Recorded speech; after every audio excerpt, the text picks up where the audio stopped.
This work stemmed from the UCL Lancet Commission on Migration and Health, where we brought to the fore some of the issues around migration, some of the challenges that migrants face and potential solutions to improve their health.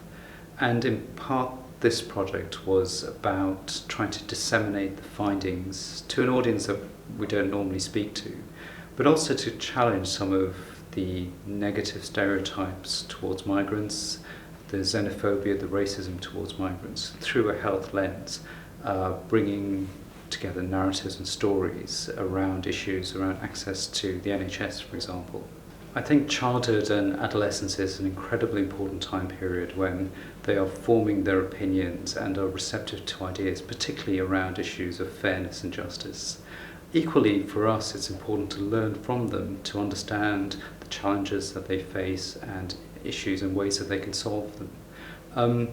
But in particular, children and adolescents, they can influence others within their own families and wider in the community. We've seen this with the climate change movement, where young adolescents are at the forefront calling for change. I learnt that there was a general interest and a real enthusiasm from the students to talk about migration and health and to learn more about the subject. And there was a general agreement as well that migrants, no matter what type of migrant, deserve the same rights and access to healthcare as the general population. Why do you think it's important for students to discuss issues around migration and xenophobia? Yeah, so I think migration's quite a complex issue, and I think I want young people to embrace complexity and looking at it from different angles, not just in geography but in history and economics, for them to have a full grasp of what migration involves, so that when they grow up, issues such as xenophobia can be challenged. So we want them not just to look at migration in terms of push and pull factors in geography, in terms of just factual understanding of migration. We want them to have a deeper understanding of migration in subjects like history, looking at past migrations, in geography and economics as well. So through that complexity and through that deeper understanding, that's where they get a better understanding of migration in countries like the United Kingdom, and then they can challenge issues such as racism and xenophobia. How do these issues present themselves within the school environment?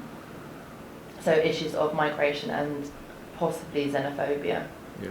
So firstly, in the classroom, where you've got children from various backgrounds and various degrees of knowledge, I think it's important that teachers are very adept at challenging stereotypes and challenging certain areas of thinking within the classroom. And then on a wider level, working in a school that's largely multicultural, challenging stereotypes that might exist within our own context as well. So ultimately, you want students to have a deeper understanding of the world and how it works, so that issues around xenophobia and multiculturalism are fully understood and fully embraced. How important is it that students have the opportunity to discuss these topics and challenge their ideas in the safe environment of the school? Yeah, I think in school, where you've got almost a safe but also a controlled environment, where through good teaching practice, where students are being mature about some of the issues that are associated with migration, I think that's a really important aspect.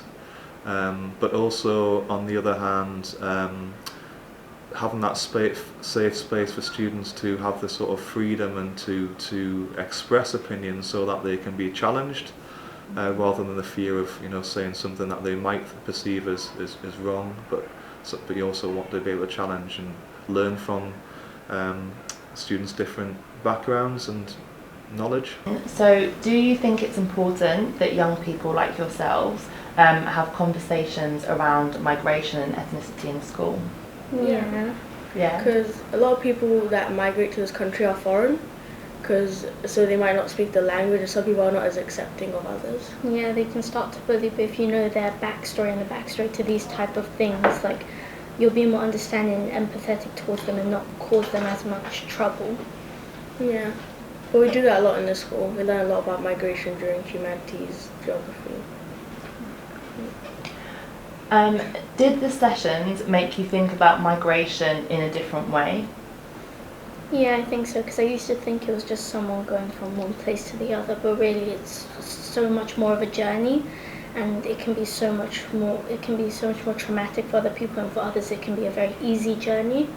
So yeah, there's a lot of different ways. Yeah, I agree. Me sort of, because I never really knew like a lot about migration. I learnt about it in primary school, but we didn't learn it as much as we did in secondary. So we learnt a lot more about how people travel and like what their life is like, how different it is to ours. Do you think the sessions were successful at engaging with students? Yeah, so under the grand challenge of global health, we want students here to connect their sort of knowledge and understanding to bigger issues facing the planet, and migration and health being those issues. And I thought the sessions helped students sort of contextualise and sort of build upon the knowledge from their subjects, particularly the humanities. I did like the herean and the therian task. That was really an interesting way for students to identify with the topic. And then through the case studies and through the wider discussions, I thought it really was a safe space for students to really articulate some of their learning and apply it to some of the sort of the problems and the tasks that were asked of them.